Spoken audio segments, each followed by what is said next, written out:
How are we doing, guys? Your host, Donnie Scholzhofer here for episode number 9 of the SCKL Slapshot. And this is a very, very special episode because it is awards night. We got all the ladies out here. We got all the silverware. We got all the celebrities. It's going to be a beautiful, beautiful evening here. The SCKL Awards. Obviously, we've got some hardware to hand out. Some that, you want to receive. Some that you don't necessarily want to receive. So we got awards, good and bad. We're going to hand those out here in this award session. I hope you guys enjoy it. I'll try and keep you entertained. But we are going to hand out the awards that, are either handed out or that you guys voted on. And the first award we're going to go into is not one that we hand out by vote. It's one that you have to earn, and that is the SCKL Champions Cup. Obviously, it's not the Stanley Cup. Don't get that excited. But you have one, and it's Mix and Nash. Congratulations, Damien, for winning the Champions Cup. Is the playoff championship, obviously, of the SCKL. Won in the semifinals, beating Teach Matadougie 5-4, and then a convincing 6-2 victory over Wayne Train in the finals to bring home that hardware. Obviously, the biggest piece of hardware you can win, so congratulations. The second trophy, it's the Joe Pa Trophy, and we all know Joe Pa was a fantastic football coach, won a lot of football games, but we couldn't put the most flattering photo of him. I'm a Pitt fan, and in spite of other events we're not going to talk about here and discuss, he did win a lot of games, and thus the award for Joe Pa Trophy goes to the team with the top regular season ranking, the Washington Capitals of the SCKL. Bend it like Backstrom. So congratulations on your great regular season. The next award is actually namesake Schmidlin Award, which goes to the playoff team who finishes with the most outstanding combination of the highest finish in the regular season and playoffs, as well as the fewest number of roster moves. And this goes to Wayne Train. 6 in the regular season, but ended up with a runners-up medal in the overall season. And if I can look at your transactions on one sheet, it's absurd.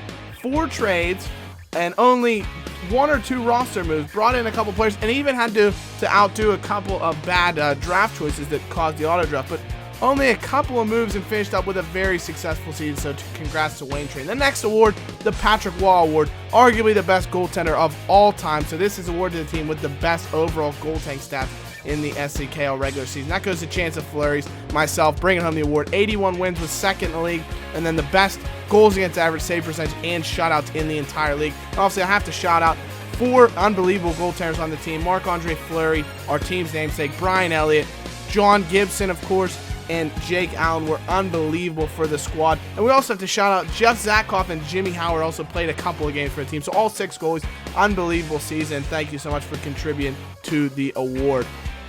And the next award, look at this guy. Absolute babe magnet, right? The Tyler Schultz Chicks Award goes to the team who scores the most goals. Because, this guy, he scores like he's in a brothel every night of the week. Come on, what a guy. But this goes to the team who scores the most goals during the SCKL regular season, and that was Bend It Like Backstrom, 410 goals. The likes of Jamie Benn, Barkov, goals galore. Alex Ovechkin, 44 goals for him. Ben, 41. Kucherov, 29. Barkov, 25, etc. and the like. So just racked up goals throughout the season, so congratulations. And now our first award that was voted on by the fans, the Devin Dubnyk Best Free Agent Ad Award of the season. That goes to Malkin's Mouthful. Congratulations for picking up Shane Gaudis-Behere of the Flyers on December 8th. Ended up with a fantastic ranking, really put in an unbelievable shift, and he does win the award. 4 votes, tight over Artemi Panarin, who Boats and Hostess picked up, which was a great pickup, obviously the presumptive rookie of the year in the NHL, and also Matt Murray, who only played, I think, 1 match for Mix and Nash, but he did get a shutout and help contribute to Mix and Nash actually winning the title in the final week, so huge pickup there, but congrats to Malkin's Mouthful for that award. Now our next award, the Semyon Varlamov Worst Free Agent Drop, and McDavid vs. Goliath. This is the first award you don't want to win, and you don't even have a fucking logo. You're just getting losses all over the place. You're the only team I couldn't find a logo for, so I gave you this McNugget. I don't care. But McDavid vs. Goliath dropped Brian Elliott, and he ended up actually going to be a member of the Patrick Waugh Award-winning squad. So he's a joint member of the Patrick Waugh Award winners, but he's actually the worst drop because he went on to have an unbelievable season. 94% save percentage, 14 wins after being dropped and picked up by Chance of Fleury. So tough drop for McDavid versus Goliath.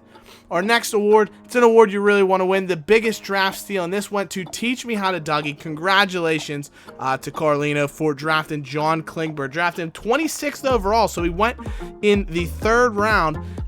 He was a fantastic player and up 49th ranked in the entire league, and he got picked after all of the keepers and everything of that nature. So fantastic draft pick by Teach Me How to Dougie to bring in John Klingberg, who does win the Vlad Tarasenko biggest draft steal of the year. And if you're not familiar with the awards, the names are after the players who won them last year in our inaugural season. Brad Marchand with an honorable mention, Barkov, as well as Louis Eriksson. Now our next award, our second to last award, the Dion Phaneuf Biggest Fleece Award.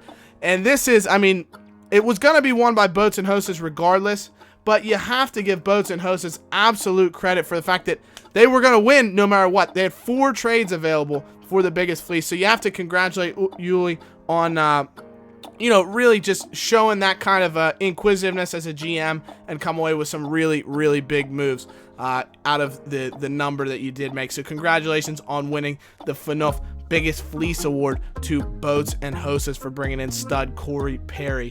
And the final award, everybody knew it was coming. The Corey Perry Biggest Draft Bust.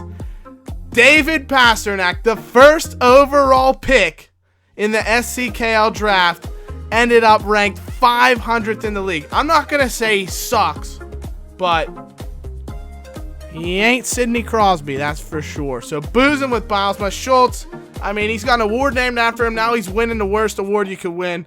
Tyler Schultz, great performance there. But boozing with Bilesma, great performance. You suck. But David Pastrnak sums up the team, I'd have to say, to be honest. But Mitch Marner, right? He's looking good for you. Going to bring him up next year. First pick, Austin Matthews. But David Pastrnak, biggest draft bust of the season, unfortunately, for boozing with Bilesma. And so that's going to do it for this episode, guys. Obviously, thank you so much for watching. I do hope you enjoyed it. As always, I hope you've enjoyed all the videos throughout the year. I really enjoyed making them, and I hope they gave you guys a laugh, give you something different perspective, something to think about in this league, and I hope you guys continue to enjoy the league year in and year out. We'll try to keep this up really as long as we can. I love making the episodes. Hopefully we'll get some more things over the summer. We'll try and get a couple of members of the league into the videos and everything of that nature, and we'll have a great time with it. So as always, guys, thank you so much for watching. I'm your host, Donnie Scholzhofer, signing off. We'll see you in the next episode in the future. Take care. Bye-bye.